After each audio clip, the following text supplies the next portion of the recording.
By the way, my sawing has produced a few oak wedges, and I have used oak wedges for so many things on projects.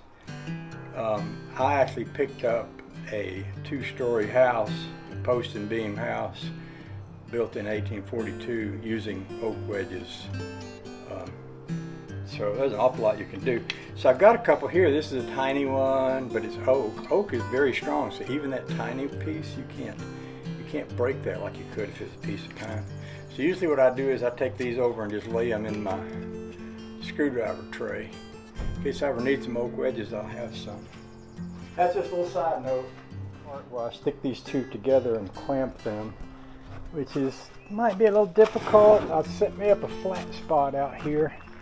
And I got some of these clamps that are pretty good. Quick grip, stuff like that. So I think I'll bring both pieces over here and kind of lay them down, one on top of the other, and then we'll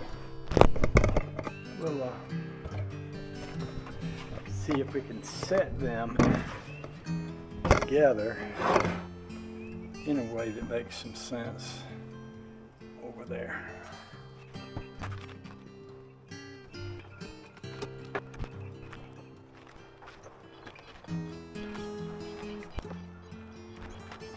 So I'm going to walk away from that. Well, actually what I'm going to do is not necessarily that. What I'm going to do is cover, and I don't think I want to be out doing this in the hot sunshine, so I'm going to move it in here. But I think what I want to do is cover this piece with that same contact cement, and then paint the other piece, and then put these two pieces together and clamp them.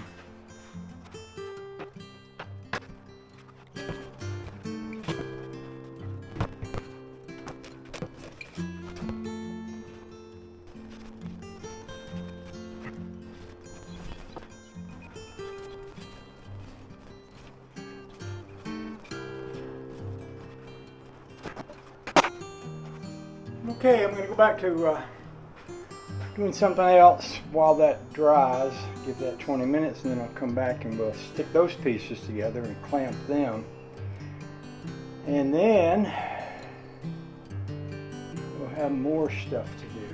Oh boy. Okay, it's been long enough. So we'll give this a try. For that.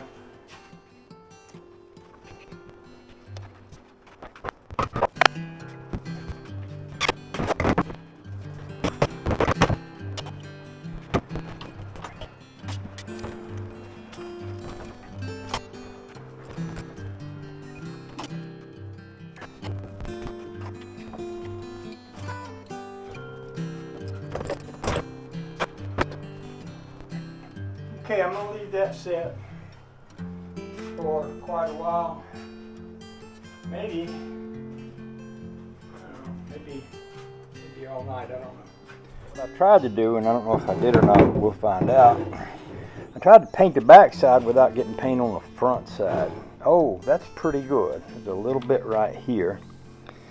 But I can hit that with a little sanding, smooth that out. And there's actually some of that glue, that contact cement here too. So I think what I'll do is get my little grinder and just kind of go over this whole thing gently.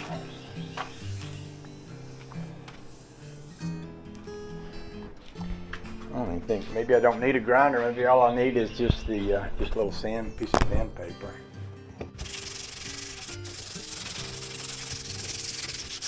I might squirt a little. I've got some clear coat in a can. What I might do is install this and then squirt a little clear coat over this oak part. I'll make it pretty shiny little.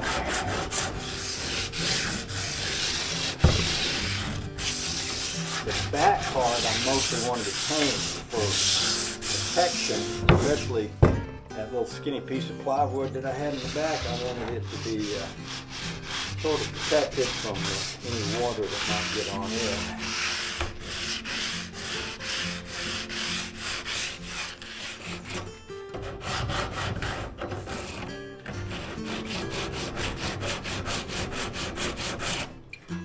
Let's smooth that out a little bit.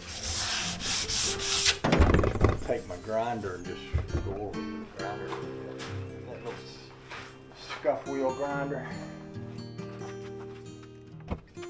Not really trying to build a work of art here, but it would be nice if it looked nice.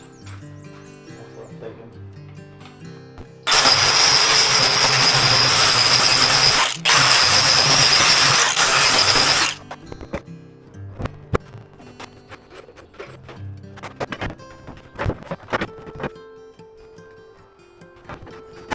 I need to find me some nice little screws, bolts. I'll be back. I'm gonna go on a search.